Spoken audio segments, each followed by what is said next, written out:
North Korea is the longest lasting totalitarian state in the post-World War II era.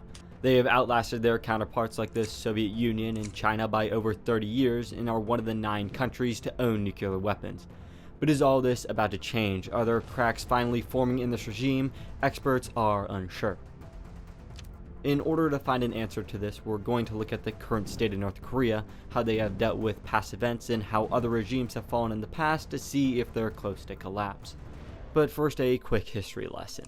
North Korea has been chugging along since about 1945 and has been through 3 leaders, Kim Il-sung, Kim Jong-il, and Kim Jong-un in the present.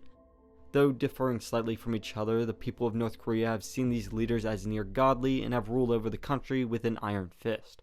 Looking at the current state of North Korea, not a whole lot has changed in the last 20 years or so.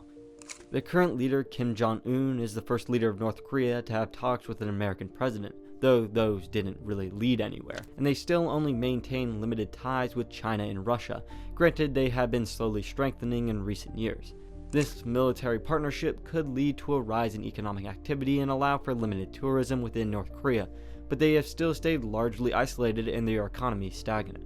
With how locked down North Korea is, not a whole lot is known about the inner workings.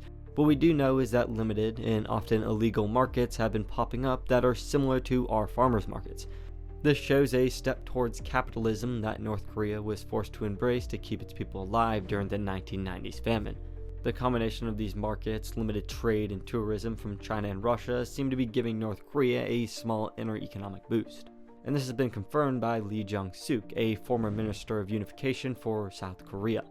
Lee Jong-suk has been investigating North Korea and believes there's been an increase in the amount of goods moving through cities, and the government is doing a better job at recovering and allocating resources after natural disasters. This hasn't changed the fact that an estimated 45% of the population still is undernourished and over half are below the poverty rate, but it does show improvements from past decades, the decades that North Korea was closest to collapsing.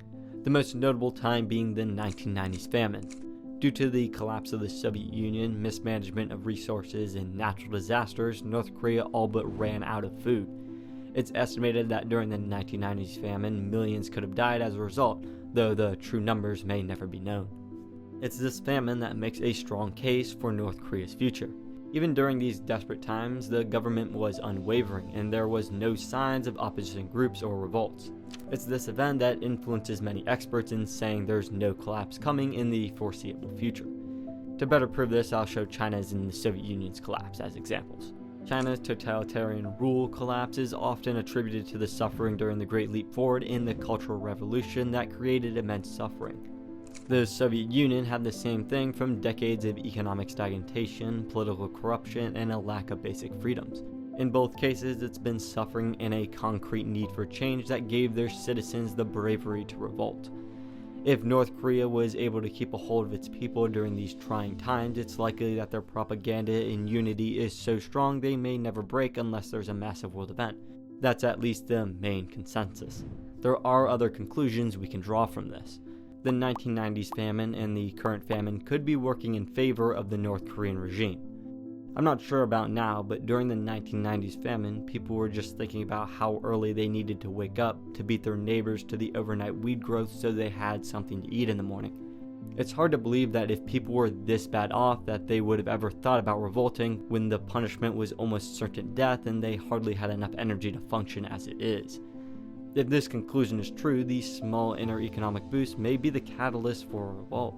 North Korea has dug itself in such a deep hole of lies and propaganda that if the general population ever got enough money to buy an illegal radio or TV at the markets, there could be potential for a revolt. Now, the majority of articles I read pointed to no collapse in the future. I did leave all my sources in the description, even one that does point to a collapse that I used to write this second part.